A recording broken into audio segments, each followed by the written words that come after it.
Good evening. Good evening. I would like to thank you all for showing up tonight, and I promise to get you out within the next 3 hours. No, seriously. I want to ask everyone here to look at their comfortability with business transactions on the web. While this can be beneficial, this also has a downside to it. Even though a digital signature is supposed to be unique, people on the web has been taken advantage of and certain targets has been profiled to be at risk. First, let's take a look at the things that make using the internet useful. And the first thing that comes to mind for me, as well as others, is the comfortability to shop and pay bills without leaving your comfort zone. The house, the job, watching the kids on the way to the grocery store. Now these things in mind, we don't pay attention. Sometimes the things that is asked at the beginning of the shopping and at checkout, they could be beginning of a profile. With that being said, we don't mind giving a little information to the website for business or when we are being sociable on Facebook, Twitter, Tumblr. Unknowingly to us who is on the other side looking at our posts, giving them access to things we may take for granted that may lead to being a victim of identity theft. The Federal Trade Commission reported in 2014 on the years of 2010 to 2014 that 10 million consumer fraud and identity theft had been filed with the federal, state, and local law enforcement agencies and private organizations.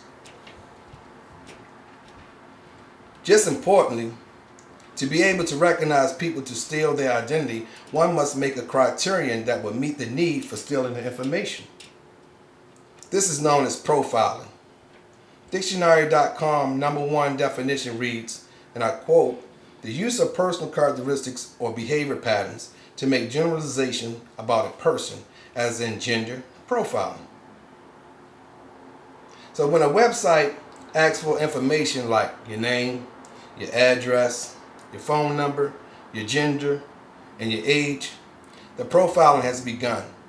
So anyone with access to the computer can get your information, especially if you have autofill option on.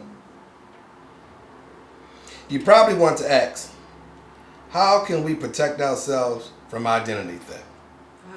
Wow. I'm glad you asked, but unfortunately I don't have a foolproof identity protector. But it is such a thing called digital signature that put authenticity on your computer. An encrypted digital code appended to an electronic document to verify that it was created by a known source and has not been altered. In other words, use one device to help safeguard yourself from potential harm. In my computer concept book for my BARD 112 class on page 94, look for visual indicators the website is secure. It goes on to say, check at the beginning of the URL. The URL changes from http // to https // With that being said, I thought this was a new technology being used in certain businesses. Emily Maxey wrote, a lot of people are under the false impression that digital signature technology, is some new untested fad.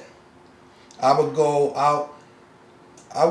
to find out that it was starting its mark as early as 1976. Now, I don't know if this presentation make you feel comfortable using the net, but I do to some extent. So with that being said, I want to thank you all for your time and coming out tonight. And y'all have a good night. Thank you for listening.